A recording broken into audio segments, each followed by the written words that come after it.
Chennai Race, Bank TNPSC, SSC and Railway Exams.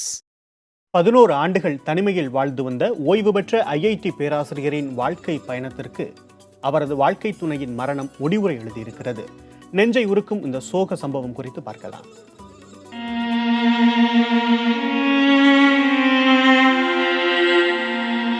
Chennai IITயில் பேராசிரியராக பணியாற்றி ஓய்வு பெற்ற ராஜகோபால் சென்னை கொட்டிவாக்கத்தில் உள்ள அடுக்குமாடி குடியிருப்பில் வசித்து வருகிறார். 11 ஆண்டுகளாக யாரிடமும் பேசாத ராஜகோபால் முதல் முறையாக பக்கத்து வீட்டு கதவை தட்டினார். தனது மனைவிக்கு உடல்நிலை சரியில்லை என்றும் மருத்துவமனைக்கு அழைத்துச் செல்ல உதவுமாறும் கூறியுள்ளார். பதறிப்போய் வீட்டினுள் சென்று பார்த்தவர்களுக்கு அதிர்ச்சி காத்திருந்தது. துர்நாற்றம் வீசிய அறைக்குள் குப்பைகளுக்கு மத்தியில் மெலிந்த தேகத்தில் குற்றுயிராய் கிடந்திருக்கிறார் ராஜகோபாலின் மனைவி கல்யாணி.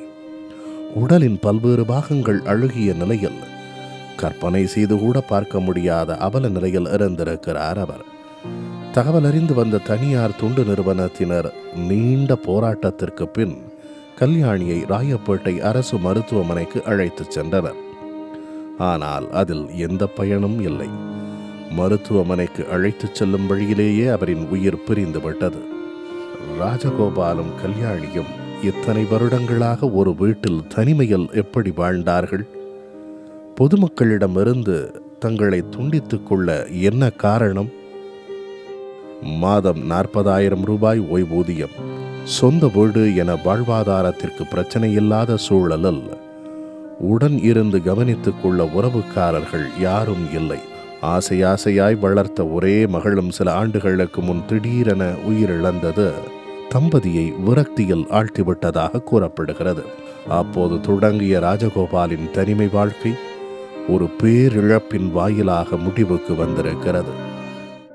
அவரின் கோரிக்கையை ஏற்று தன்னார்வலர்கள் சிலர் கல்யாணிக்கு இறுதிச் சடங்கை முடித்து கொடுத்திருக்கிறார்கள். கிட்டத்தட்ட 10 வருஷமாக ஒருத்தர் கண்ணன் மணி மட்டும் வாழ்ந்துருக்காங்க. அவங்களுக்கான தேவைகளை கூட யாரும் கவனிக்கிறதுக்கு ஆள் இல்லை. இப்படி இருந்தீங்கன்னா நாளைக்கு பக்கத்து வீட்டில் கொலை நடந்தால் கூட மற்றவங்களுக்கு தெரியாது. தயவு செஞ்சு இளமையில் தனிமைன்றது சந்தோஷமாக இருக்கலாம். ஆனால் முதுமையில் தனிமைன்றது மிகவும் கொடுமையான செயல். அதை நீங்களே நேரடியாக பார்த்துக்குப்பீங்க அவரோட தனிமையை. தயவு செய்து அண்டை வீட்டார்கள், அது மட்டும் இல்லாமல் பெற்றோர்கள், பிள்ளைகள் தயவு செய்து இந்த முதியோர் உள்ள காலத்தில் நல்லா கவனிச்சுக்கணும். இறுதியாக மனைவிக்கு குங்குமமிட்டு 1000ல் ஒருத்தியம்மா நீ என்ற பாடலை பாடி கல்யாணியை கண்ணீரோடு வழி அனுப்பி வைத்திருக்கிறார் ராஜகோபால். இருந்த ஒரு உறவையும் பறிகொடுத்திருக்கும் நிலையில் தனிமையிலிருந்து விடுபட அவருக்கு மனநல சிகிச்சை வழங்கப்பட வேண்டும் என்கிறார்கள் தன்னார்வலர்கள். ராஜகோபாலின் தனிமை வாழ்க்கையும் கல்யாணியின் மரணமும் வெறும் சம்பவங்கள் மட்டுமல்ல, உறவுகளை உதாசீனப்படுத்துபவர்களுக்கான எச்சரிக்கை. புதிய தலைமுறைக்காக ஒளிப்பதிவாளர் ஜோஷ்வாவுடன் செய்தியாளர் சுகன்யா.